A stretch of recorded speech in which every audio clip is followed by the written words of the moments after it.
I'm Dr. David Vandewalker. If we haven't met yet, I'm so glad you're here. Thank you for giving of your time to try to make a difference, to realize your potential for your Booster Club. So tonight we're going to talk about tips for creating or building a culture where parents want to volunteer.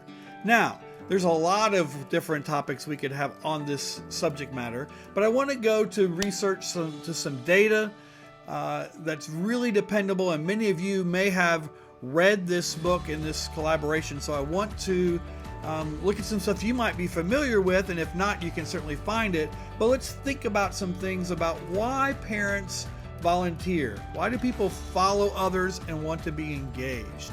And so we're going to share a story of some stats with a book called Strength-Based Leadership by Tom Rath. It's a national bestseller. I bet some of you might have even taken the survey to find out how you can contribute in your best strengths and how to use that. But I just want to talk about a meta-analysis. And basically, that's a big fancy word for Rath and his colleagues looked at a whole bunch of data points, like from over 100 research studies, and gathered all the meta-analysis of it to try to figure out why people tick, how they tick, and why do they, particularly on this topic, why do they follow others? And I translate that into why do people participate and volunteer, whether it's student leaders or adult leadership, which we're talking about booster leaders today. So I don't think these will surprise you necessarily, but I think it gives us some opportunity to reflect and think. So what are the 4 basic needs based on all this research that people need to follow someone or want to be a part of and volunteer? Well, the number 1, I bet you would have guessed it, it's trust. They want to have trust. They seek compassion. They need to have a sense of stability. And then the 4th one was they have a sense of hope. So none of that's really surprising, but I bet it's been a long time since you and your booster board have talked about how do we have a level of trust, and what's our sense of compassion or hope that we communicate to our parent community? Well, you're not alone in that, really, unless you're really thinking and strategic in how you want to create a volunteer pool and create a culture where people want to volunteer and want to participate. We've got to dig a little bit deeper and think about what we could glean from Tom Rath's research. So when we talk about trust, there were several words that came out in the data points that translate into trust, and it's respect, integrity, and honesty are the outcomes of strong relationships. Now, relationships, that's the magic word. And we all look for magic dust of how to get the best fundraiser, how to get the whatever, but I'm telling you right now, the magic dust for the successful teacher, for the successful booster leader, is creating strong relationships, because that's where people come into a sense of trust. And before you have a sense of trust, you kind of have to have a sense of belonging and have some relationship strengths in that. So think about that. When you have to go to a school event, or you have to go to a business meeting, or to a company party, or to the grocery store sometimes, when you have to leave your kids and little kids with somebody, you leave them with someone you trust. It's either a family member or someone that's a long-term relationship. You just don't leave your kids with just anybody, right? And so when we look for someone to follow, I think that's really interesting that we look at it from the topic of an organization and how people want to follow and be a volunteer has to do with, do they feel respected? Do they feel like there's a sense of an integrity and honesty in the relationships they build? Now, you might be sitting there going, come on, V, we've got stress on just trying to get each event happening, get to the next Friday night or get to the next concert right now. We don't have time for building relationships. Well, my question to you is, how much time would it take you, or how much less time would it take you if you had more volunteers? So it's one of those things like compound interest, right? Deferred gratification. And that is the last thing our society is preaching right now. But if you want to grow your booster club so that you can turn your potential into performance and really thrive, we've got to do some long-term investment. We've got to do some deferred gratification moments and start building relationships. So that next word was compassion. So what does that mean? Well, you've heard the old adage, people don't care how much you know until they know how much you care, right? So the bottom line is they want to know that you care about their kid, and then you care about them on some level other than you've got workload that you want to dump on somebody else, please. Right? I know you don't really think that, but from the outside looking in, maybe that's what it looks like to the freshman parent. Okay, so how do we communicate and how do we convince an image that we are compassionate towards others, we have empathy for others, that we care, so that once we care in them, they will care to contribute. Now, I know what you're also thinking. You're probably thinking, well, they got a kid in the band, they got a kid in the orchestra, it's their job. Well, I don't disagree with you.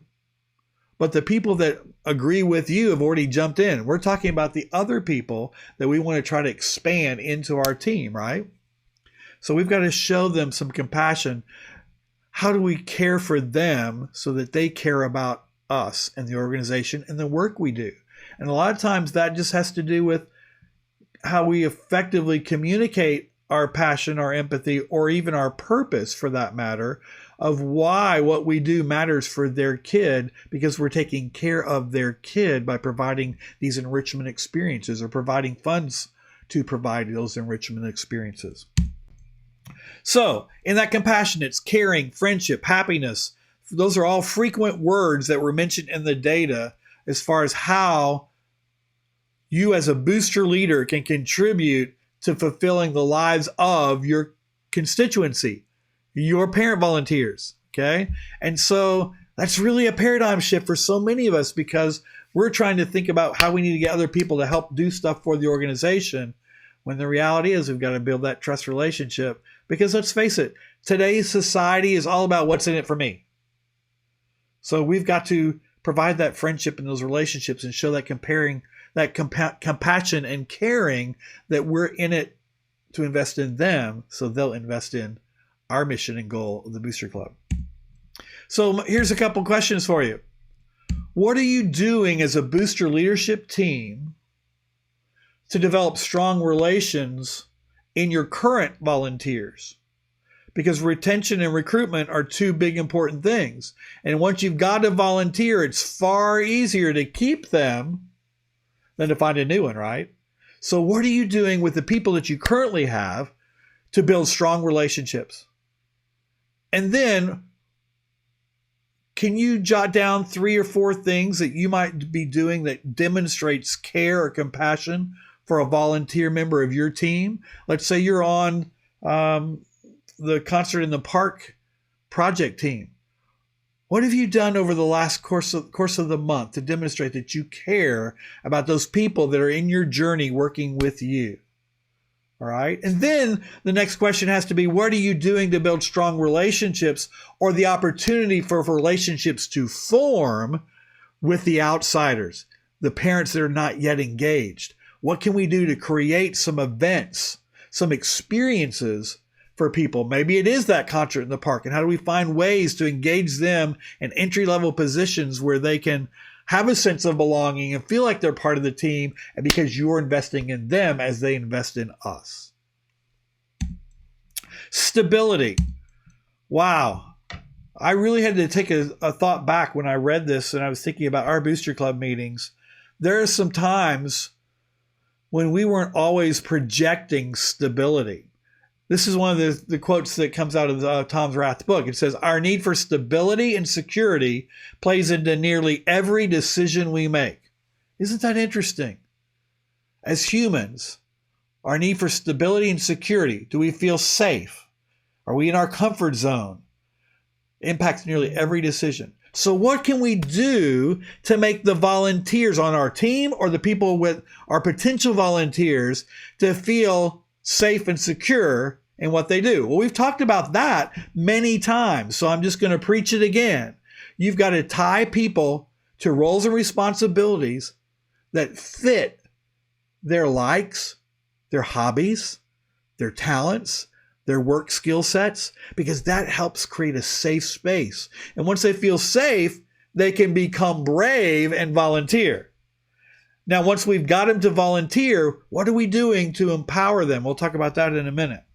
Okay, but as they look through all the data points, they discover that great leaders know the value in giving people constant support and reassurance. So your volunteers need constant support and reassurance to feel stability.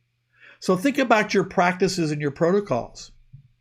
Do you have operational definition or operational plans that you're strategically built in to provide support and reassurance for your team? Maybe that looks like you build in your schedule of your project team for that Pops in the Park concert, that every 2 weeks you're going to have a check-in phone call with your Magic Project chairs, so that you're just giving support and reassurance that if they need help, you're there for them. Maybe it's having a Zoom session meeting once a month, starting 6 months before the concert, so everybody can have a chance to report in, and then you can provide support for them based on what their needs are to help them in the coming days. So great leaders know the value of giving people constant support and reassurance. The other part of stability that Rath talks about is that nothing creates stability as quickly as transparency. Okay, so that's on a booster leadership level, whether it's about budgetary things, whether it's about policies, whether it's about nominations coming up. What's your practice for nominating new officers? Are you being transparent in the organization, or does that feel like it's kind of behind the scenes and people are manipulating and politicking or whatever that might be? Or is the process transparent?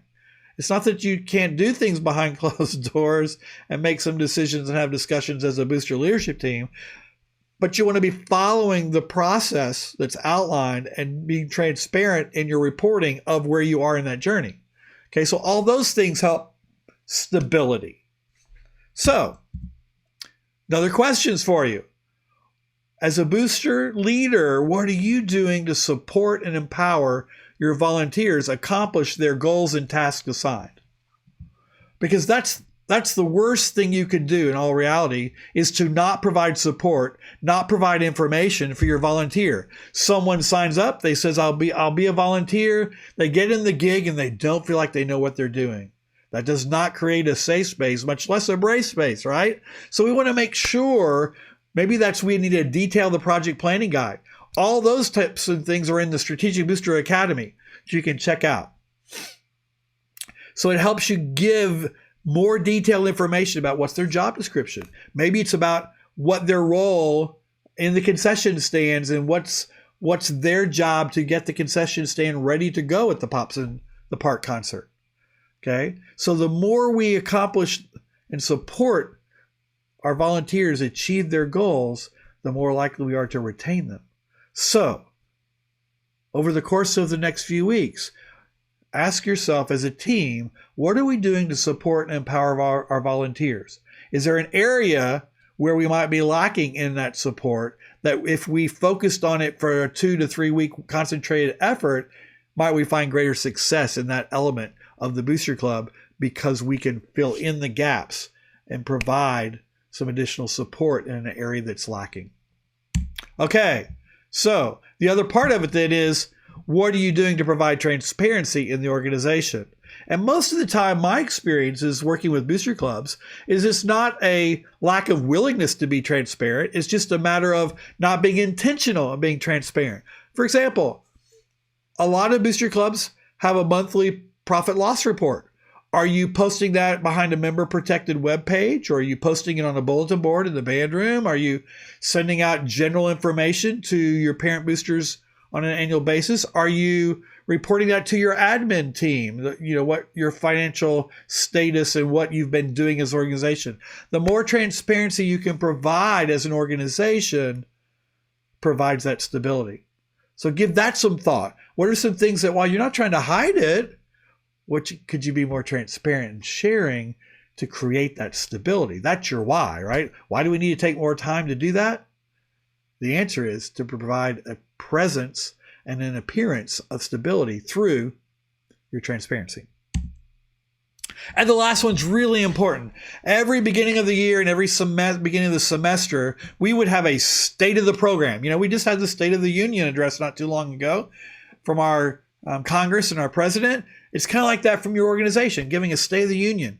How do we present ourselves in a positive, hopeful way that we can show all that you're doing that's great for kids and all the support you're providing is great for their child? And then think about the monthly booster meetings when we're stressed in the big heat of the battle, right? Are we communicating in a way that transfers a sense of hope, or are we stressed out and creating a sense of maybe not so much, right? So what did Rath's report say? Well, it says followers want stability in the moment and hope for the future. Isn't that interesting? So not just stability in how we do those things we just talked about, but how do we communicate them in such a way to project hope? We are excited about what's happening. We're excited about the opportunities that are coming up in the next 3 months for our kids. And we are in a great situation where we've got the project team filled in, and we are looking for your help in this journey because we can't wait to provide this experience for our kids. And we've got things all lined up. Here's the structure. We just need you to provide maybe 3 hours of effort to join our team and help us reach our goal and hit our journey for our kids.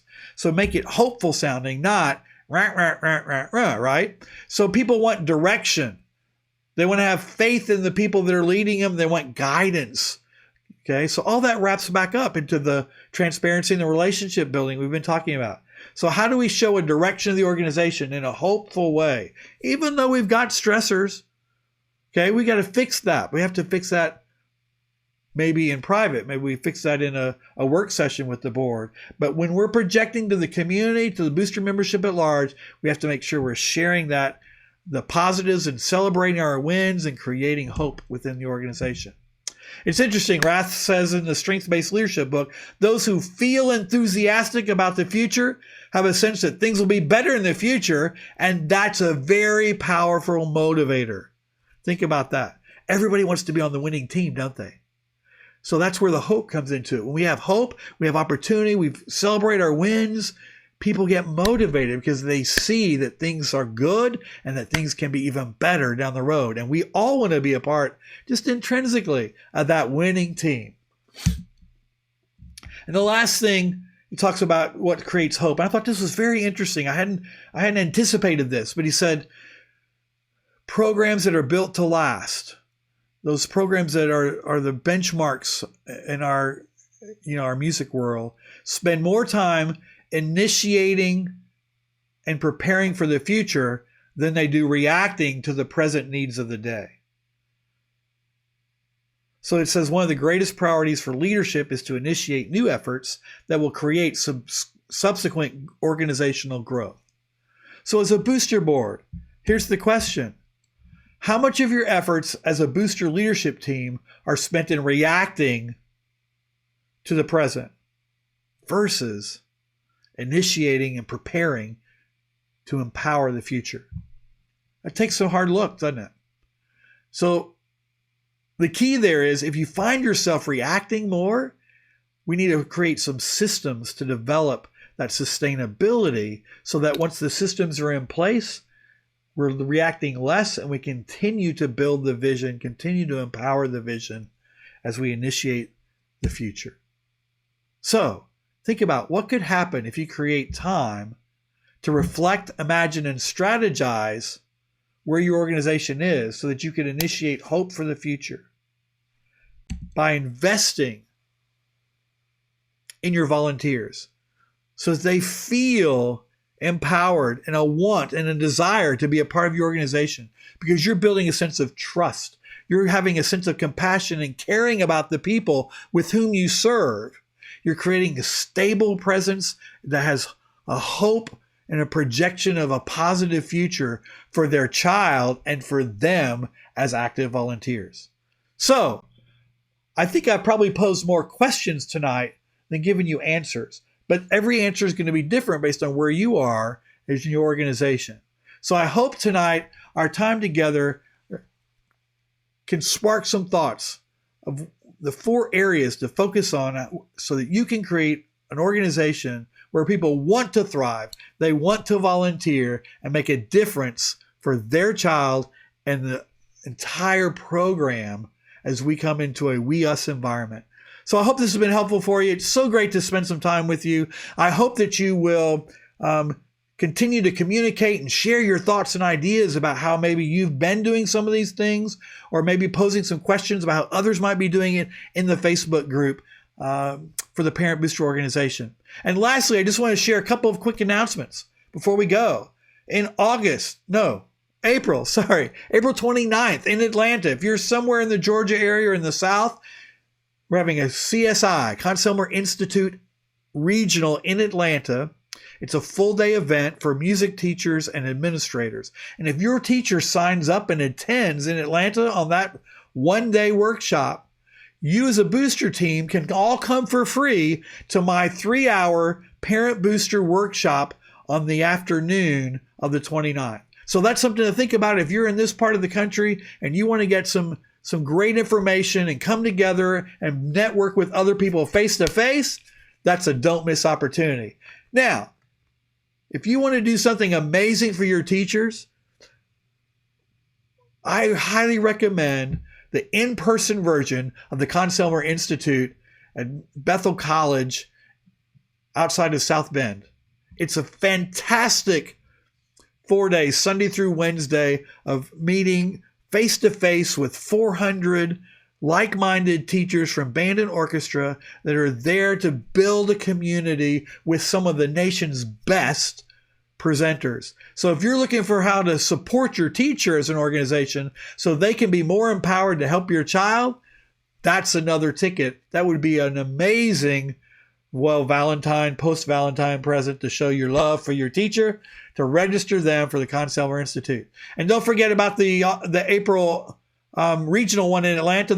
It's free, but you do have to register. Teacher has a paid registration, but all the boosters, you've got to register too if you want to go to that. So that's enough hearing from me. I can't wait to see how things go for you in the Facebook group, and then I'll see you here on the third Wednesday of every month. Take care until then.